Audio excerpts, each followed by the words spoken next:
Welcome to the Data Room, where we demystify go-to-market data for financially strategic executives. We'll explore case studies and deliver real-world guidance for finance and go-to-market teams to transform their data into a strategic asset. I'm Scott Stauffer, CEO of Scale Matters. I'm delighted to have serial SaaS CFO Aaron Levine join me today.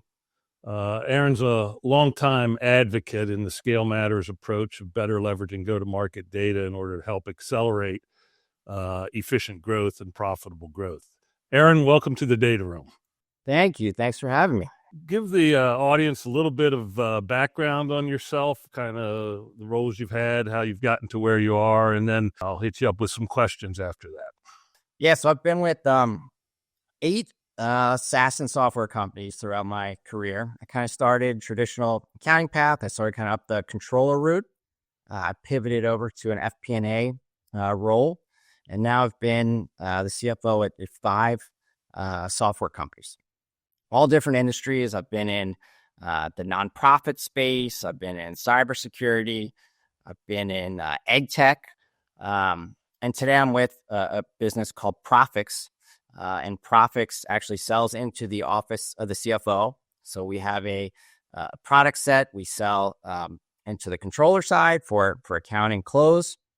And then we have a budgeting and forecasting tool, which we sell into the FP&A side. So this is an interesting one for me because obviously I know the space very well, and it's been a fun one for me so far. Yeah, it's close to home.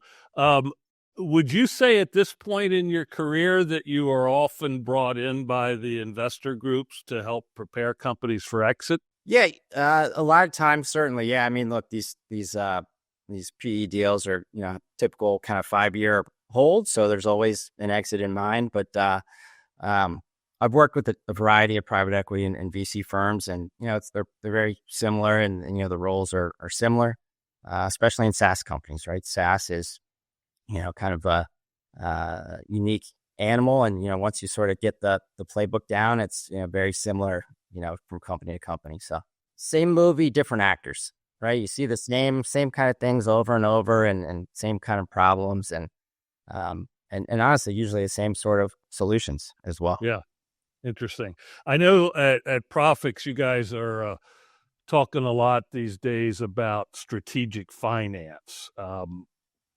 How do you see, or how have you seen the role of the CFO evolve over the last 15 years or so? A lot of people's perception of, a CFO is that kind of nerdy, bean counter in the back, right? I think, 25 years ago, maybe that was the case. But, as you said, the CFO role has certainly evolved into a much more of a strategic role.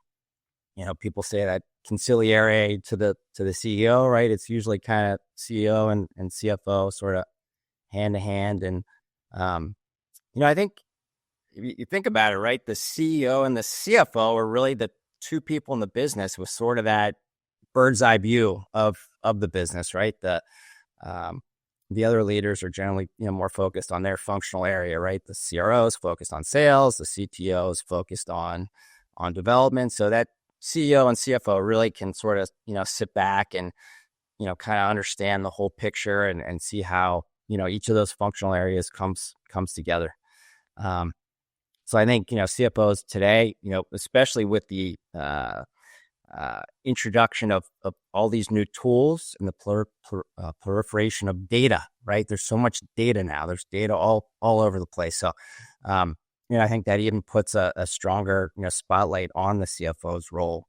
And today, the CFO is really seen as, a person that can help sort of bring that data together and sort of paint the picture and, maybe fill in any missing gaps, and really, kind of, like I said, bring that bird's eye view and really, help analyze the business. I heard you, related to that, I've heard you say before that you believe CFOs should be the stewards of the data. Kind of what has led you to that conclusion? Yeah. I mean, look, absolutely. I mean, I think, the data today is just so important, right? I think, look, we've all been in meetings. I said this before, but we all sit in meetings, right? And you go with the sales guy, and, you got a couple finance people, and, everybody spends, you spend half the meeting just arguing about whose data is right. Sales guy, they got their own data and we got our own data, and everybody's kind of arguing and talking through that. So, I think with that, people see the importance. That's just not a way to run a business, right? You all got to be kind of singing from the same hymn book. And so I think, the CFO has really, sort of taken the lead in terms of, owning data. And we're really the natural sort of person, right? I think, particularly on the sales side, go-to-market data is key to the business, right? I mean, a SaaS business, particularly, right? It's all about top line. Your kind of standard ARR roll forward, right? Beginning ARR plus new plus upsell minus churn minus downsell equals ending. Like that sort of roll forward is the lifeblood, sort of the heart of any SaaS business. And really, it's core financial data that the CFO really needs to have a pulse on. I think from a skill set standpoint, it adds a lot of value in that realm. Yeah, we've actually been internally here talking about a theme where go-to-market data is in fact finance data, at least in the SaaS business, right? Because if you think about all the different SaaS metrics that have been popularized, some of them are purely financial, sort of gross margin, right?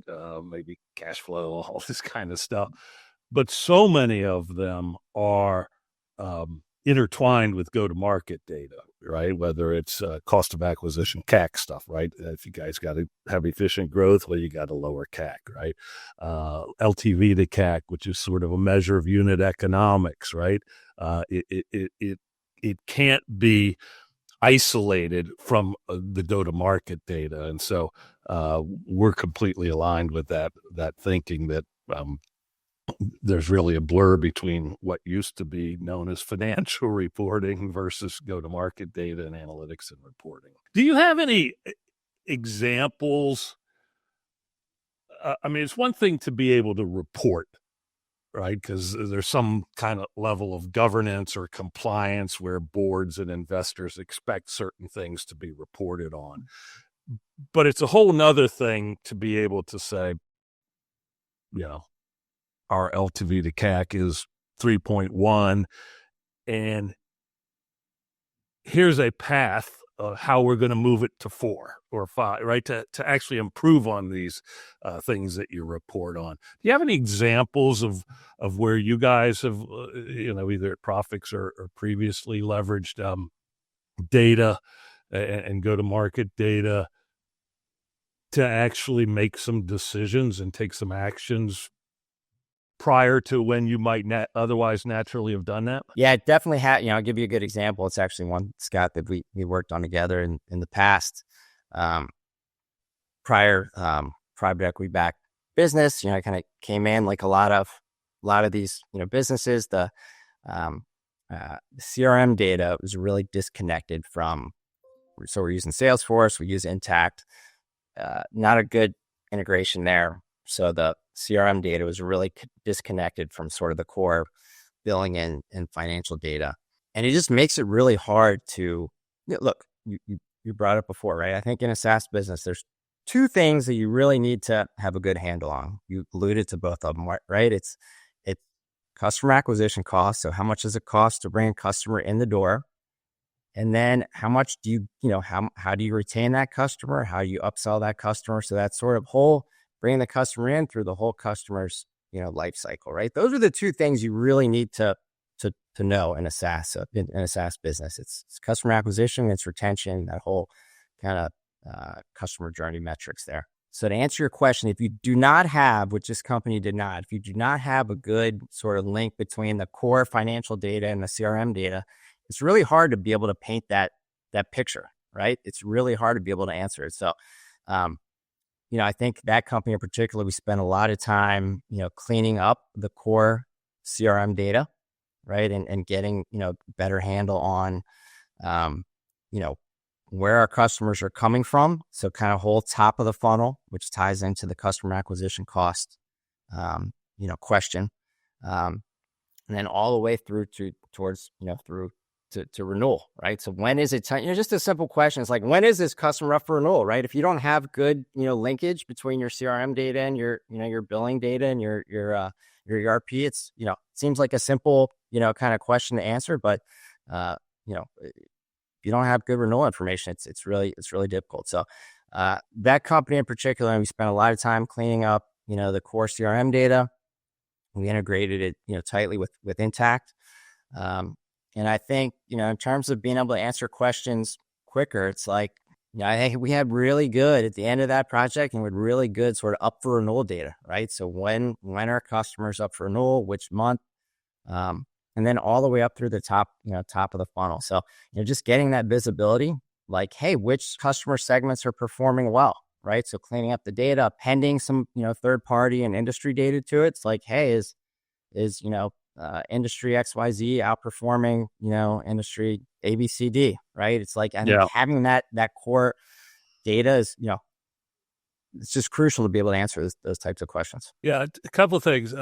So I remember some of the work at that company, and there's two things that stood out to me. One is by connecting the top of funnel data, if you will, the kind of where the leads are coming in, when they're coming in, the counts, et cetera, to the bottom of funnel. It gave you guys a little bit, that's what we would call full funnel analytics. It gave you a little bit earlier indicators of kind of what was likely to transpire and come out the back end, right? And I think, and this was back during the period where, the market had softened quite a bit, but you guys saw that quicker than most because of the data, and you took some steps, unfortunately, to reduce your staff size. But I recall you telling me that it probably would have taken us 3 months or more before we would have done that otherwise, if we didn't have that visibility. So it ends up obviously saving you a lot of money. And then I remember one other example where you were talking about segments, where it appeared that your top of funnel investments had over-indexed a little bit on SMB, and that wasn't really converting very well for you guys. And that when you had that data, it gave you the basis to sort of change the mix a little bit on some of your segment focus. So those were two pretty good examples that I recalled as well. Question, we talked about getting earlier insight. When you hear the term forecasting versus predictability, do you have a view? Are those two words the same to you? And if not, tell me how you view them differently. With SaaS, right, it's all about predictability. Predictability of your business is key, right? Any recurring revenue business, that's what investors look at. That's what boards look at. That's the predictability is really, it just lets you hone in on, how to run the business, right? So, you have that instrumentation, talking about some of the instrumentation in place, right? You have the instrumentation in place, and it lets you tune, right? A predictable business lets you sort of fine tune your approach. Now, it's much easier to forecast a predictable business than a non-predictable one, but you still need to forecast any business, even if it's predictable or not. But, look, I think SaaS that's what people love about SaaS and recurring revenue businesses is they are generally, there's a high degree of predictability in any recurring revenue business. So, yeah, certainly on the existing business side, there generally is. I think there tends to be a little bit less on new logo acquisition. And in our experience, one of the reasons for that is because people don't connect top of funnel and bottom of funnel very well, right? So they don't really build out the level of models that they could that represent the new logo acquisition engine. Would you agree that you've seen that as well? Absolutely. And Absolutely. why is that? Like, why do people sort of stop with what's at the bottom of the pipeline instead of building really good end-to-end models? This is tough stuff. And if you do it, or you try to do it without kind of good source data, it's even tougher. So I think, and that's obviously where tools like yours come into play. I was gonna say, I've heard the marketing line, before, like, someone says, hey, 50% of my marketing spend, is 100% of my leads, and the other half is worthless. Like, I just don't know which half, right? I think, right. John Wanamaker. That is just so true, right? It is so true. So, having that visibility at the very, very, very top of the funnel is it's just critical. And I think it depends too on the type of business, right? So, if you're big enterprise whale hunting, it certainly is still important where your leads come from. But I think you feel like you probably have a better handle on sort of, the pool that you're swimming in. But SMB and mid-market, right? High velocity sales, you're just, you're flying blind if you don't have, good top of the funnel visibility. I've heard you mention in the past kind of the importance of building trust with customer, like for the importance of a CFO building trust, right? With customers, with the CEO, with the board and the team. How does a good data posture help you do that? Trust is, built over time, and it's something that's developed, but it's developed, like, you have to add value no matter what your job is, right? You can be, doesn't matter if you're a CFO or a basketball player, doesn't matter. You have to produce, and you have to add value, and that's how you develop trust. And I think, in SaaS, and certainly as a CFO, you add value, by providing insights, right? And you provide insights with data, and the CFOs are sort of positioned, well to do that. And, I think a lot of times, I've seen, Scott, I'm sure you've seen, CROs kind of, fail to some extent. They fail in that on the data side, right? CROs, I think, tend to have different skill sets, right? CFOs are very analytical and more kind of, data-driven people, I think, just by nature. CROs, they're salespeople, right? They're good communicators. They should be good communicators. They can talk, they can sell.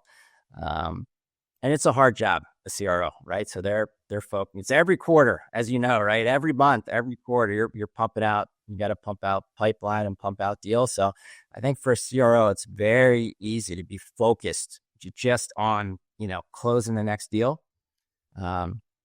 And I think, honestly, CROs lose trust, right, with a board a lot of times, because they do not have a handle on the data, a handle on the top of funnel, as we talked about.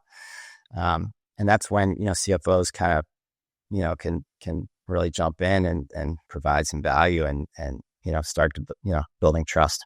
Yeah. When we started Scale Matters, I don't know, 5 or 6 years ago now, we assumed that the primary beneficiary of what we did, right, which is help companies get really good go-to-market data, right, was in fact going to be the marketing leaders and the sales leaders, right, because then they would make better decisions. But it's really been fascinating, and maybe because getting data right is not something that happens overnight, right? It's a process.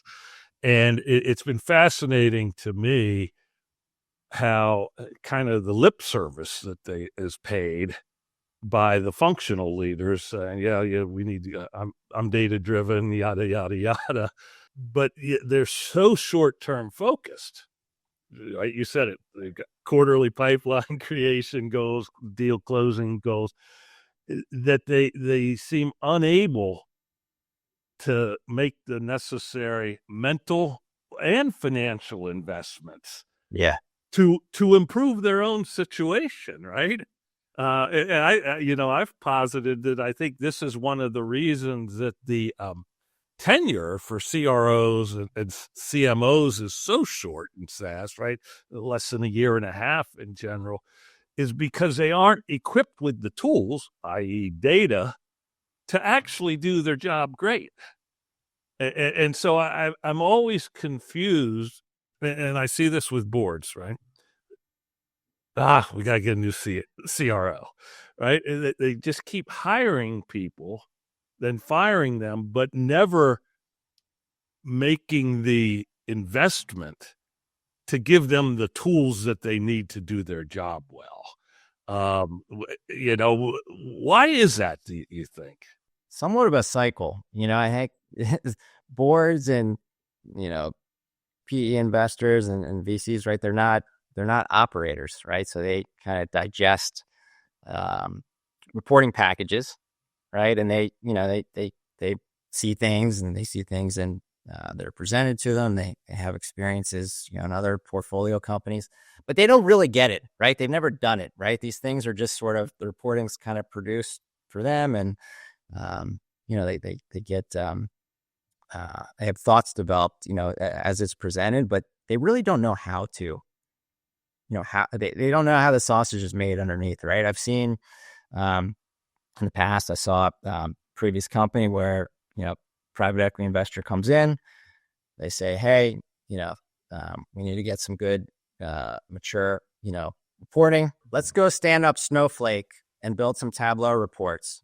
And like, this will solve everything.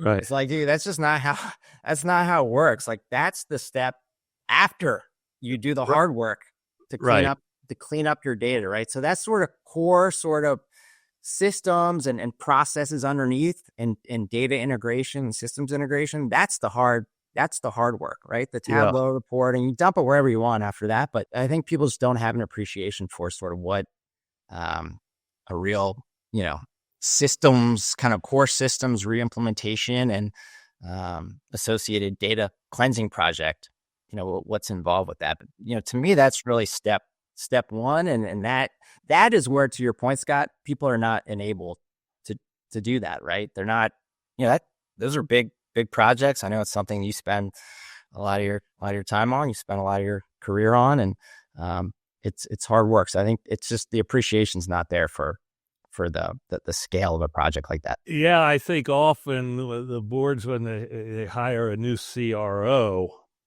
they think the CRO's got the skills to drive that data transformation. And to your point earlier, that's not what they're. They know they need it, but that's not what they've built their career expertise around.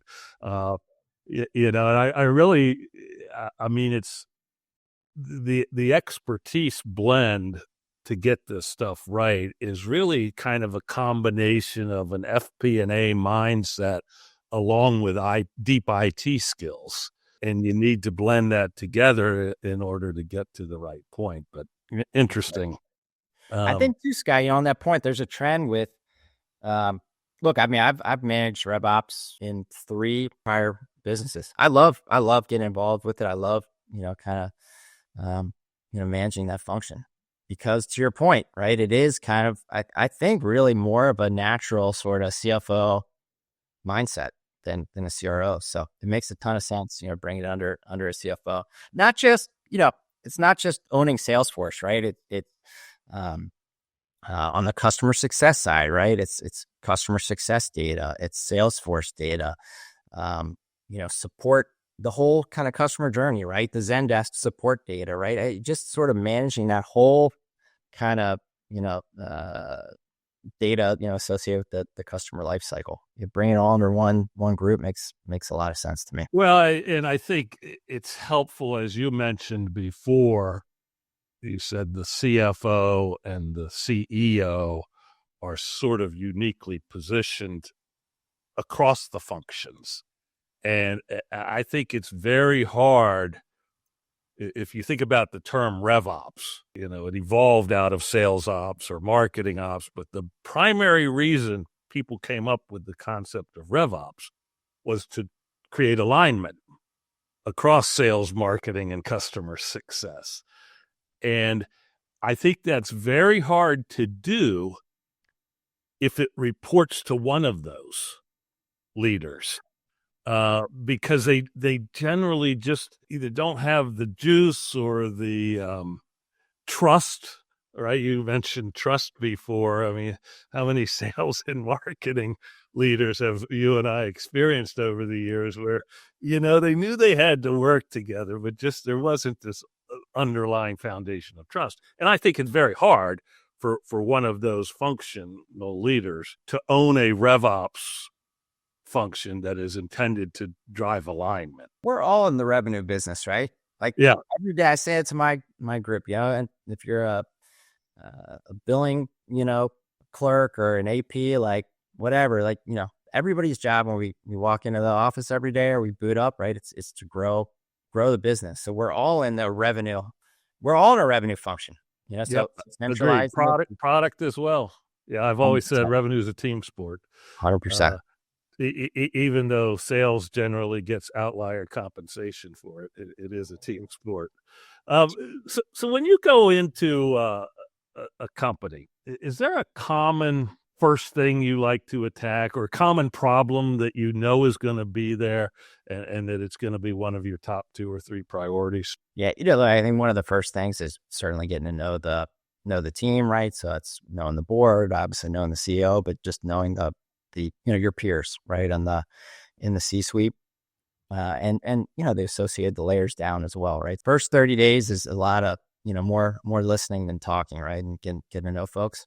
But soon, right after that, it's a lot of what we're talking about here. It's digging into the systems. I've been at Prophix now for just a year. One of my first projects, one of the first things I did was put together a systems, map, a flow chart, right? Stick them all, all your core systems in a PowerPoint and figure out where there's 2-way arrows and where there's 1-way arrows and what's talking to each other and what's not. But that is certainly, I do that in every business, because without that understanding, I think it's very hard to get your arms around, the business, number one, and then really solutioning, right? So that's the first step in sort of, a lot of what we're talking about in terms of, owning the data. But that's like top of my list. Every company I've ever been at, that's first, 60 days. Have you gone into any and looked and said, wow, this is awesome data. Yeah. I have everything I need. Yeah. No, I've never once said that, but, the companies can get there. I think a lot of it is, it's the stage, right? If you're startup with 100 customers, then sure, right? It's easy to, manage that out of an Excel spreadsheet, and, it's you can kind of get all you need out of Excel generally, and, with QuickBooks maybe. But then when that, 100 customers becomes 200 customers, and then it becomes 2,000 customers, and then, that's when you really start, there's a point there, right? There's a tipping point where, Excel just, doesn't work. And, you need to really start, getting some core systems and some of these, data hygiene, practices in place. So I was at a business called Blackboard, which is a learning management system, mainly sold in higher ed. A lot of people know Blackboard, or, from using it over the years. But I was there from about 100 million to around 600 million. So that was a big run for me personally. It was a lot of fun, but that was a great sort of example of how I saw that company, and systems and, underlying data mature. We were on an old Great Plains product when I started, and we went through the whole thing, right? Big bunch of M&A along the way, but went through a big Oracle implementation, and just was kind of there as that company, went through those stages. So that was, kind of earlier on in my career. I was actually on the accounting side there as the controller, but that was a good learning experience for me early on, just sort of, understand, how important this stuff is that we're talking about. You mentioned before, if you're hunting big whales, maybe it's not as important. It gets pretty important when you got a velocity model, SMB focus, mid-market focus. And then now with Blackboard, you talked a little bit about size, right? 100 million to 600 million. Can you describe a pattern or a point where you say, below this, it's okay. You'd be better off having better data, but it's not, it's not mandatory, versus above this point it is. Do you have any view of that yourself? I mean, I think it depends on a lot of these variables that you just mentioned, right? It depends on segment, and I don't think there's any hard rule. I mean, the right answer is you should have great data from the very beginning, right? And I think people are beginning to understand that. I was at a business prior to this called Churn Zero, customer success platform. They really had that, customer DNA, right? I think they really had the understanding of the value of data. So that was a pretty clean, a very clean business. But I think they started from the very beginning with their data posture and had some, pretty, core systems in right away. So look, to answer your question, I don't think there's any, fine, bright line on when you need it. But I think the right answer is, as soon as possible, right? What would you say is the magnitude of the difference between performance for a company that's got really good data to help decision making versus one that doesn't? Is this a 10 to 15% growth accelerator and 10 to 15% EBITDA accelerator? Is it more than that? Do you have any view, right? Because, obviously, the primary thing you have to have is a product that people need and will buy, right? So we're talking about data being useful to improve the margins, I think. So where do you think that is? There's a whole bunch of things that need to be go into the recipe of a successful company. Product is certainly one, product market fit is certainly another one. There's certainly some luck involved, I think, a lot of times in businesses. But, I do think, especially in a crowded space, with a space that's more crowded, being able to have this instrumentation and tune these levers and these wheels, like it's very, it can be very impactful, right? I mean, it's it can help you kind of pinpoint, laser focus your attention, your resources on a particular area that you see, makes sense, right? So maybe that's attacking a vertical, right? And maybe it's like, hey, we're going to go own this vertical, right? And if you kind of win a vertical, you get there first, or you win that space, over a competitor. I mean, that can certainly be, double digit growth, that can be very, very meaningful. So, I think a lot of spaces, there's certainly winners and losers, and, some spaces can have, there's room, right, for multiple winners. But, I have not seen a company with bad data and, lack of focus and attention really win a space. I mean, sure, sometimes you can have that luck, but, I think, the best, right, the cream, Macho Man Randy Savage says, the cream always rises to the top, whatever. Like, that's true. I do. I generally think that's true. I think you can outwork your competitors, and I think having an understanding of your business is very meaningful. What changes do you see happening kind of in the B2B SaaS world over the next 5 years that you think might have meaningful effect on the role of CFO? Yeah, look, today the big talk is AI for sure. And I do think AI is here to stay. I mean, this is real. We're all seeing it now in our day-to-day lives. I mean, this is real stuff. And it's going to change, I think a lot of what we're doing on a day-to-day basis, not just in the office of the CFO, although that certainly, will impact us. But across our personal lives, across really every function of a business. Yeah.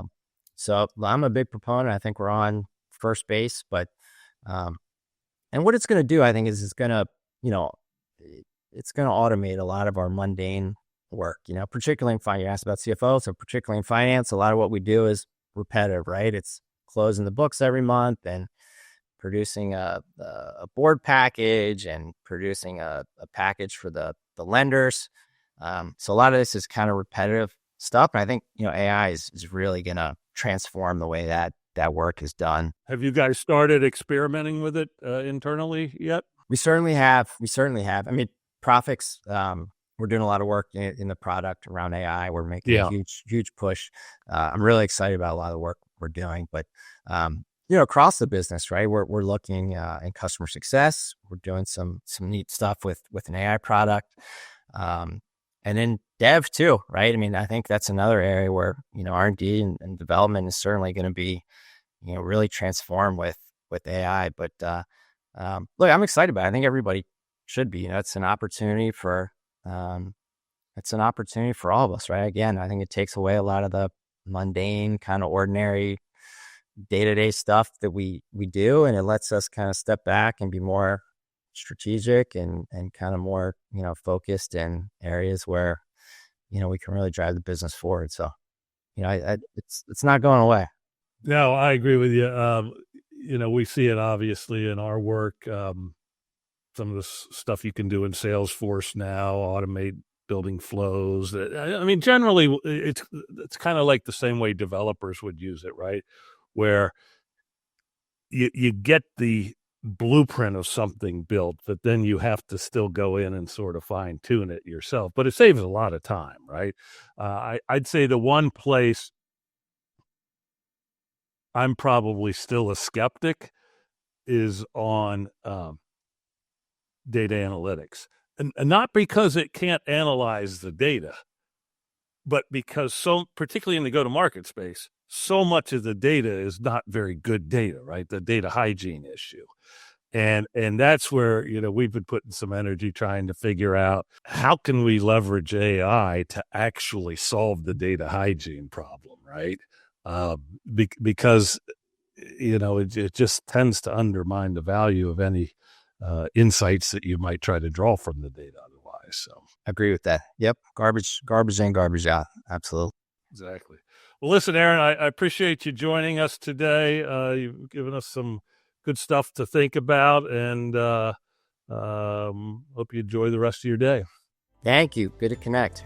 Make no mistake, good data matters for driving efficient growth and valuations. Follow me on LinkedIn, where I'm sharing insights from CFOs, investors, and strategic go-to-market execs. Thanks for listening to The Data Room.